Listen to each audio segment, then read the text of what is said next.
We are joined by Baylor head football coach Dave Aranda with us, Paul Catalina, David and Craig Smoke on Sikkim 365 Radio. I've had a lot of people today come up to me after you had your time on the big podium and say, man, Coach Aranda seems at ease right now. You feel that way? I've been told that, even prior to this, which there's been a lot of work that has gone in from really the start of last season all the way through, and so always working to really know what you're about, to know what you believe, to know what you think of this or what your thoughts on that. It's difficult. I think to have like a philosophy, to have something you believe in, and then to own it. I think it's easy to say, it's hard to do, and so I think a lot of this is that, and so I think it's ongoing, but I feel like we put a lot of work into it, and so I'm appreciative of that. I hope that continues to grow. I asked Lincoln Riley this yesterday when we had him on about year one to year two. Did you know what not to do or more what to do? So do you know what you're never going to do again now as a head coach now that you've done it for a year? It's a good question. I think there's there's scenarios that come up where I would think of like how you would think about it. I would think of like the process that you went through, right? And the people that you talked to, and the questions that you asked, and the behavior that you saw, and the steps that you took. Like, how could that be better? I think of like the process, because I think every situation is just so crazy and so different that I think, taking things for what they are, right? And I think so many times as people, we've got to make sure that we're right inside prior to jumping into any type of action on the outside. Because if we're not, we're just going to take whatever we got in and throw it out, and we're only going to compound the problem, and then a lot of times not even see the problem. And so I think doing the work in here to make sure that when you do come up with something, you could see it clear, right, and see it for what it is, and then really talk with people so that it's not you versus me, but it's us, and we're kind of building it up. How enjoyable was it to have, you've talked about it, but have the spring ball that you had, and just to have all of this time to get to know each other? You've spoken so often about that. It's clearly so important. But just what's that been like? To have that experience. It's been awesome. I think, our team is a relational team. And I think we were having the discussion last night at dinner with, Terrell and with Connor. And we're asking, and, we were earlier in the week, we were talking about how much of this team do we feel is relational? How much of this team do we feel is, task-oriented? And I think it was a really good question. It was brought up, like I say, earlier this week, and I think it was interesting because coming back from the coaches were saying, Dave, we're like an 80% relational team, and some of the players, Terrell was one of them, was going, we're maybe 30% relational, we're 70%, task-oriented. But what I was trying to describe last night was that I don't think, Terrell, and I love Terrell, but I don't think he sees it, right? I don't think he sees just how Baylor is built. I know he knows it, right. But I think just the day-to-day, there's a story of like two fishes are swimming this way, there's another fish swimming this way, and the fish is coming on the other two, goes, hey, it's good to see you guys, how's the water? And they keep swimming, and the two fish goes, what is he talking about, water? And so I think I brought that up. I would see Connor and Terrell in that type of instance. I just feel, and I love Baylor for this, and it's the reason why I wanted to come here, was that there's just so much relational aspect to it, whether it's relationships with the athletic trainers, with the learning specialists, with the academic tutors, with our administrators, right? Everyone it's more than just who you are as a player, it's who you are as a person. And so for us to really have a trust and have a true belief that someone's got my back, and it ain't about just what I do, it's about who I am, and they see me, man, right? They got me, right? That is just so important, because you're front loading an optimism now when things are bad or things go bad, which they're going to, that that someone's got your back, and that you can come out of it on the right side of it. And so It's been a lot of work at it, and I think to have guys like Connor and Terrell that have always been great guys, but really just transform and just to be leaders and really strong ones is just way cool to see. How much can that help? I don't know if the word's overcome, but make up for if you have a weakness in talent in a certain place. Does that make sense? Yeah. I think very much so. I think so many times. It all starts with talent. That's the ground floor. And so, can someone play on our team? Can someone contribute? Can someone help us win? And if the answer is yes to me, right, then the thing becomes, all right, what is their character, right? Are they about the team? Are they about themselves? I think what ends up happening though, a lot of times people will take that talent and go, well, that talent's here, but this talent's there, and they start overvaluing this talent. A lot of times, in my experience, it's not always this case, but a lot of times when you start doing that, some of the character things and some of the selfless things go down, right? And so there's negative return on that. And so I'd much rather have guys that have really great talent, right? And the more talent, the better. But let's have really good people that are about the team, about doing things right. We want it bigger than football. If you don't mind following up on that, you can make decisions on who plays at Baylor. It's not just if the player wants to play here. Have you told or turned or gotten away from someone that you were recruiting because of that? Oh, yeah. Yeah. How much of your year has been maybe slanted more as opposed to learning systems, as opposed to learning your guys that you didn't get to learn last year? Because you have to reach people on different people respond to things differently, right, from a leadership standpoint. So you didn't really get to know that. Like, you had to kind of blanket, like, this is how I'm saying things and deal with it because you didn't know them. How much of that has happened this offseason where you know how to reach maybe individual guys on their level more because you can get to actually know them as a human being? No, all the time. Yeah, that's really what it's been about. And so the majority of our goal for summer, our number one goal is to engage. And so it's to get to know people, it's to sit down. Like if we're sitting down for dinner, let's sit down with someone that I normally don't sit down with, someone that I normally don't roll with, right? If I'm walking to a class and I see a teammate, right, engage, go on over there and let's connect. The number two goal for summer was to grow, right? And so it's to look at yourself and take a real strong, true inventory of kind of where I can get better and ownership of that. And let's, the uncomfortableness that comes with, getting outside of your comfort zone. I think it's going to be uncomfortable now, or it's going to probably hurt later.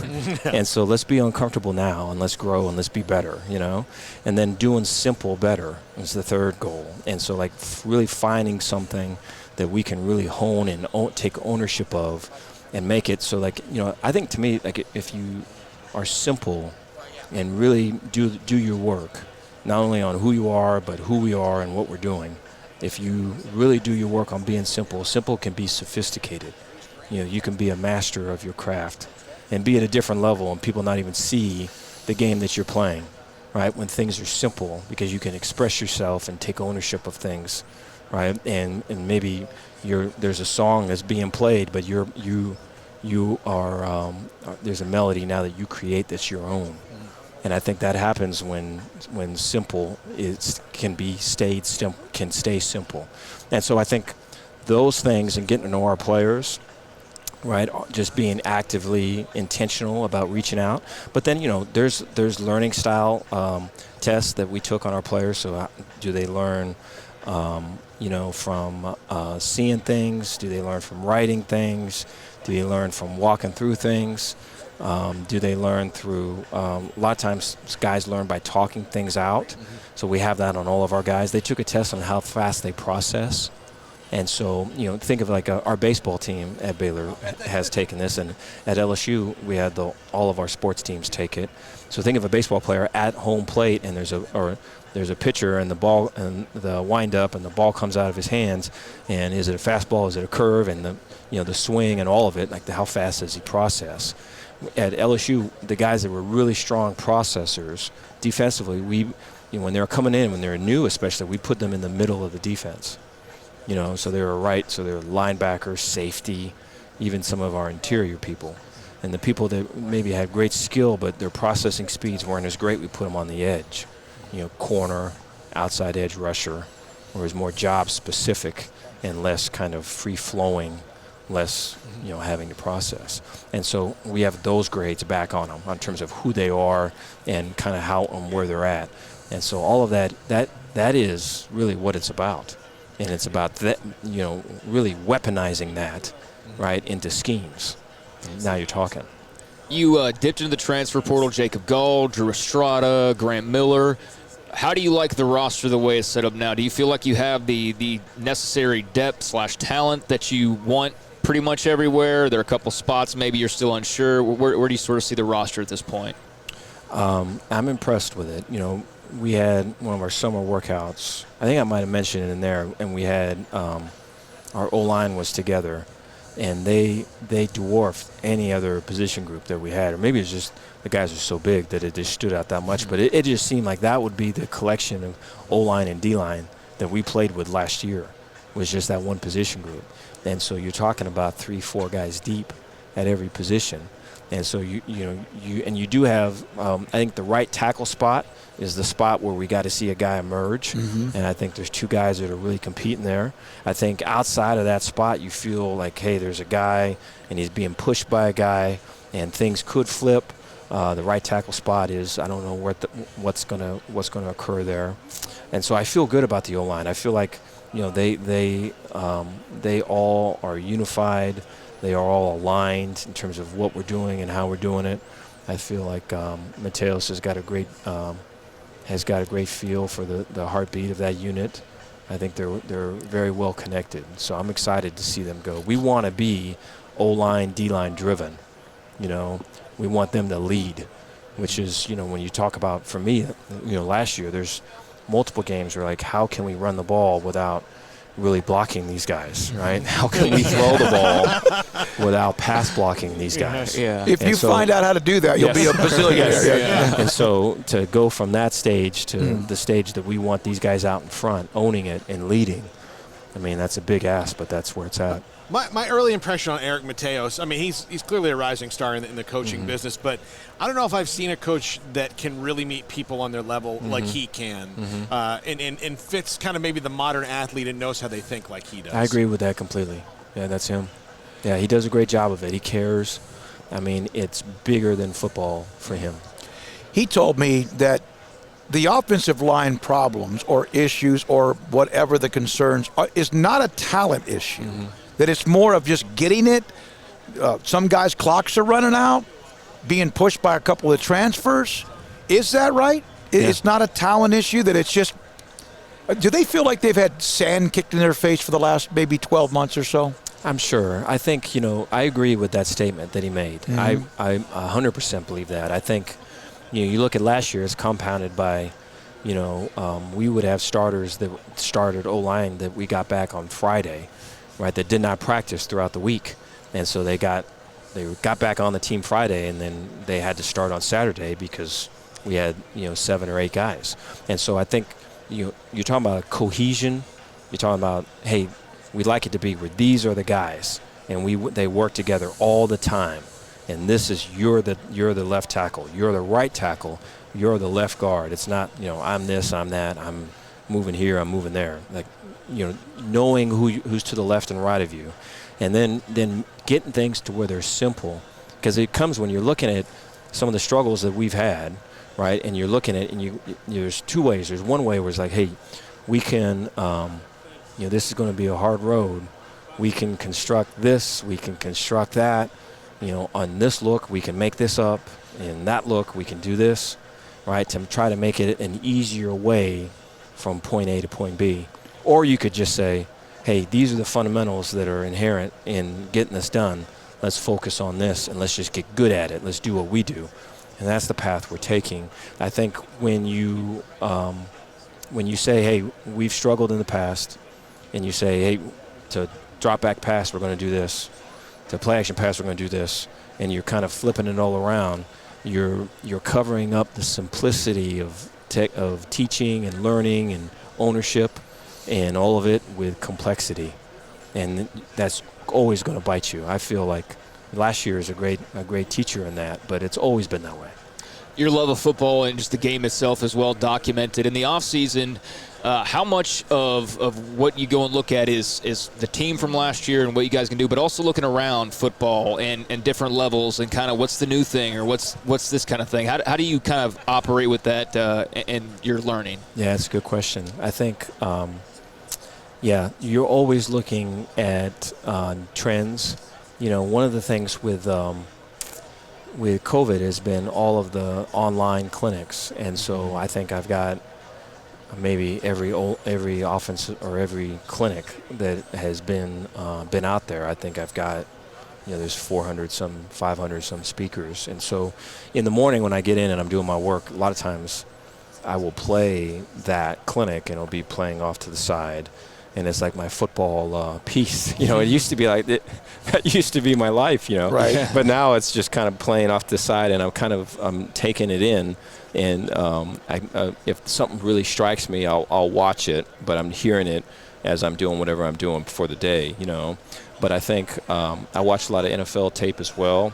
I think some of the top people that ran the ball in the NFL and stopped the run, and we'll watch them. College-wise, I think some of the top points per possession people, I've watched them. And so takeaway people, I've watched them. So you have to be able to do that. And so that in the role that I am now, when I'm in meetings with offense and our defense, when things come up, I can speak from a position of, well, I've seen that too, and this is what I think. Dave, when you were being interviewed and it looked like you were the person, and that Baylor has this cloud over them because of whatever the NCAA, did you one time say that no matter what the infractions are, if I win at Baylor, I will never leave Baylor? Right. What did you mean by that? No, I just feel like it's I feel home here. I feel like we going back to that relational aspect. I feel like that's me. I feel like to be a better person is the reason why I took this job. One of the reasons. I feel like I was so involved with football, almost to the however many degree. And I look at my children. Jalen is my oldest, and then Ronan is my youngest. And they have a little bit of whatever I got. They got that too.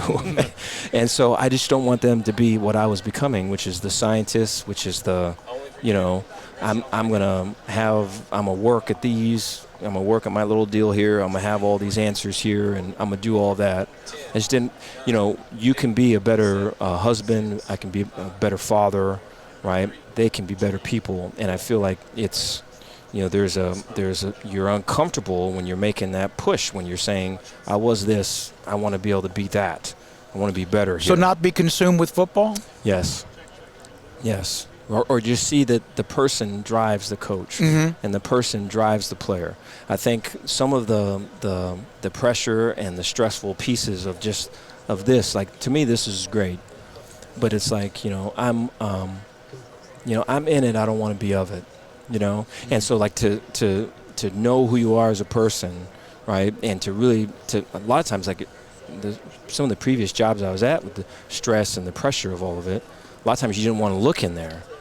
It's easier to just go out there and just do ball and all of it. And I feel like there's a lot of coaches that are that way. And with our players, I think when you have success and guys are doing this to you, or you have failure and guys are doing this to you, really what you're saying is someone can push a button on you and make you feel good, and someone can push another button on you and make you feel bad. It's like social media. Yes. And so I just think, I think the mental health pieces that are now being openly talked about, which I'm so thankful for, I think, has always been there, but it's been in the shadows. Dave Aranda, Baylor head football coach, with us at Big 12 Media Days on Sikkim 365 Radio. How much of last year do you have to work that out still, because some of that stuff is going to sting people forever and still be there. You know, what Chris Kleiman mentioned to us yesterday that, you know, they'd be at practice and somebody comes out and goes, these two guys, they're out. And then you got three other guys like, we were all at dinner last night together. Like, I'm next. And then the next day, that's how it is. And they didn't see that come out of it until maybe spring football, where nobody came and tapped you on the shoulder. Right. It's a really good question. I think that's something yet to be decided. You know, I feel as if we have turned the corner on some of that, but, you know, if our vaccination rate, and we're working to get that up on our team, and that has been a process, and it's been something I've been very respectful of. I think there's a personal choice that comes into that, and so I've talked with both our staff and our players on it, and we'll see where we end up. I think we're getting up there, and so it's, from a team perspective, it's really good to see. But I would like to not have that come up, you know, because we've been in that same case where Matt Keel has come up and tapped someone on the shoulder, and everyone can continue to do what they do, but they know just what happened, you know. And so I think for us to be just collectively engaged and aligned, all working for the same goal, we're going to be tough to beat. To end it with this, and then part of this is, how important is it to have success immediately? I think it's important. Like wins and losses. I think it's important. I think there's guys that, you know, from just who I am and just my style. Like, that's one of the lessons from last year, was probably just like how different I am. You know, so you know, you don't look outside of the bottle, right? You can't see the label so much, so you kind of know, but you really don't know until you know. And so then I think there's certain guys I think that they do enjoy, and they do want this style or my style to succeed, but they want to see success, and I can understand that. Dave, thanks for your time, man. Oh, good we're to see you. The starting quarterback real quick. Yeah, no. Yeah, do you know who it's going to be? No. You have no clue, right? No. That's why you have August, right? Yes. Yeah. And that might be a good thing right now. Who knows, right? Thanks for your time, man. Appreciate it. Thank you, guys. Baylor head coach Appreciate Dave y'all. Aranda, Sikkim 365 Radio.